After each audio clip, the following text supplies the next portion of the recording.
Welcome back to the Triple Threat Podcast. My name is William and today is day 2 of the upload schedule. So, we're a little bit late on this one, but since we just started, we got to cover it at some point.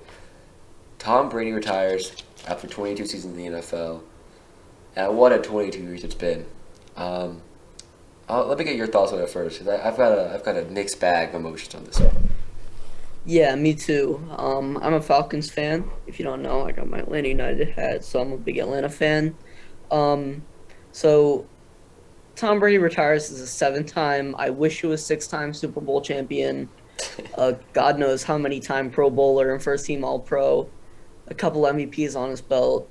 And I was reading an article. It's a ESPN feature story. If you guys want to check it out on ESPN, and it really details the 3 distinct careers of Tom Brady.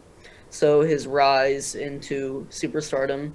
He had a few rings at that point, was really putting his name out.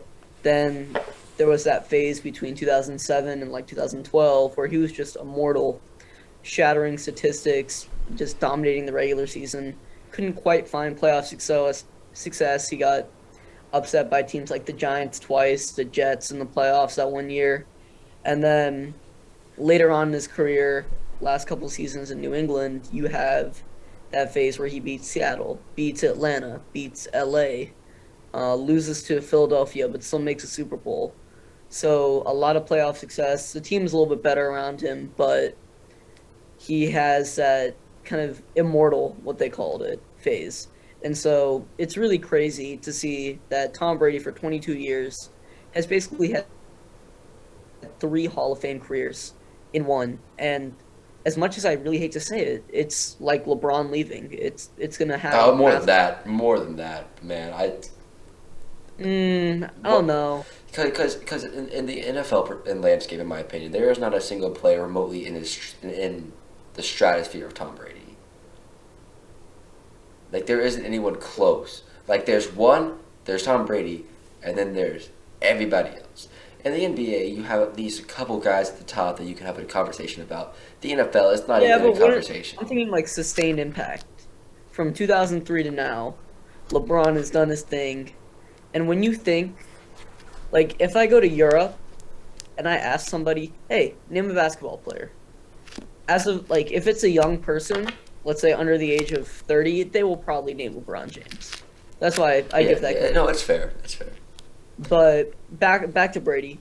Let's get off that tangent. But back to Brady, man. It's been a hell of a career. I personally do not like him as a player. He's broken my heart too many times. The Falcons are actually 0-10 against Tom Brady. Golly, I did not know that. Yeah, it's actually the worst record against Tom Brady, or I guess technically tied for the worst record against Tom Brady. But definitely really sad to see him go at the same time. Yeah, so I'm lucky enough. I watched Tom Brady twice in person. I saw him in New Orleans absolutely murder Alex Anzalone with the Patriots, and I saw him this year, Atlanta versus the Buccaneers. So I used to be quite partial to the Patriots. So I never really minded Tom Brady. I always kind of rooted for the Patriots as kind of a legacy thing, in my opinion. But, man, I don't really think we can appreciate how good he's been and how game-changing he's been to the whole NFL as a whole, because the rise of the NFL quarterback in the modern passing game has really coincided with Brady, and he's seen the whole thing. He's developed throughout. He's been able to withstand several generational shifts in the NFL in terms of the offensive schemes, in terms of how the game is played, and he's thrived throughout all of it. It's something that's, you don't see somebody with the same competitive stamina that he had, the same want to, the same leadership, the same ability to unite a team. His abilities on and off the field were equally matched, in my opinion. I started hating him as a Bucks player. That was the straw that broke the camel's back, but a hell of a player. The only thing that bothers me about him, the refs. He had him in his pocket all his career, but can't complain. He had a great career, is the greatest, and I don't think it's possible for anyone to match his legacy. I mean, you look at Pat Mahomes. He's been in the league 5 years, 4 seasons starting, made it to 2 Super Bowls, lost one of them, made it to 4 championship games. You see how hard it is to win a Super Bowl. I mean, at the current rate, he's got to play 28 seasons to match Brady, or no, 30 seasons to match Brady. Like, Yeah, it's a and that's an offense with top three receiver, top two tight end, amazing coordinator, amazing head coach, and it really just shows that even getting to the conference championship game, because there's a very good chance that Kansas City didn't do that if Buffalo won. It just shows how hard it is to do that, and you're going up against guys like Peyton Manning, Ben Roethlisberger, Andrew Luck. Andrew Luck. The Ravens had some really good teams. It's just weird mentioning Joe Flacco in Big those Ben, names. Phil Rivers. Yeah, Philip Rivers, those Chargers teams. The Titans had some good teams. Um, anything else? Anybody else I'm missing? I guess the Chiefs as well. So really, in one of the best eras of football, Brady was able to not only outshine his opponents, but by such a large margin. Like the gap between Tom Brady and Peyton Manning is a lot wider than we kind of give credit to. Now, there's one thing before we end, and I'm not taking away from his legacy, and in fact, I think this kind of adds to it. The thing is he always took less money to have a better team when he was in New England.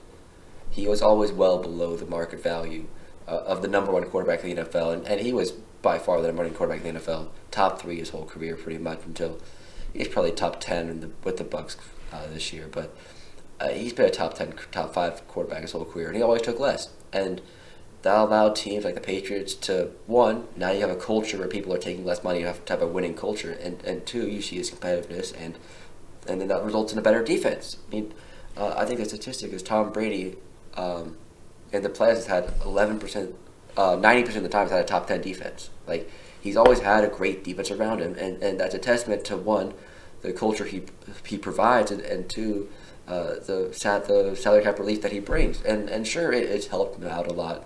Mahomes has never had a top 10 defense. Breeze only had a top 10 defense at the end of his career, and maybe they could have done what Brady did, but you have to have the skill, and you also have to have the mentality to be able to say, you know what, I'll take less. My legacy is more important than tens and hundreds of millions of dollars. And to be able to set that precedent, I mean, the quarterback of the team, if he takes less, the whole team's going to take less. So, Yeah. just impressive. I don't think anyone is going to match his mentality. You could argue Rodgers and Mahomes and Elway can rival his physical attributes. I mean, he has some great skills, but I don't think we're going to ever see a combination of competitiveness and talent ever again. Competitiveness, talent, and really just a lot of dedication and discipline as well. If you look at his diet, his off-season routines, there are a lot of guys that, put in work in the off-season, but nobody really invests that much in his body like Tom Brady. So, really just a hell of a career, 22 seasons, longer than both of us have been alive. Wow. God damn. And we've literally grown up watching Tom Brady our whole life, and it's gonna be really, really weird not seeing him in the NFL next season. Man, maybe there's only been 1 year of our life where we never had Tom Brady in. The year he tore his ACL. Yeah. Well, we wish you the best retirement, Tom. Keep up your Twitter antics. You're very funny. And we'll see you in the Hall of Fame in a couple of years' time. Definitely, definitely.